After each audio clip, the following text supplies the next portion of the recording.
piemēram, tagad Esto tur laužās tirgu ar foršu pakalpojumu, sakot, ka viņiem tā nauda bez maksas uz tiem 3 maksājumiem.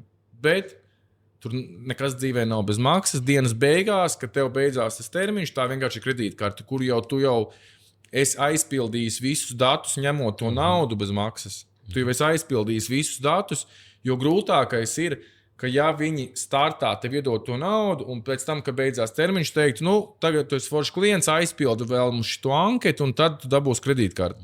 5% cilvēku tikai to izdarītu.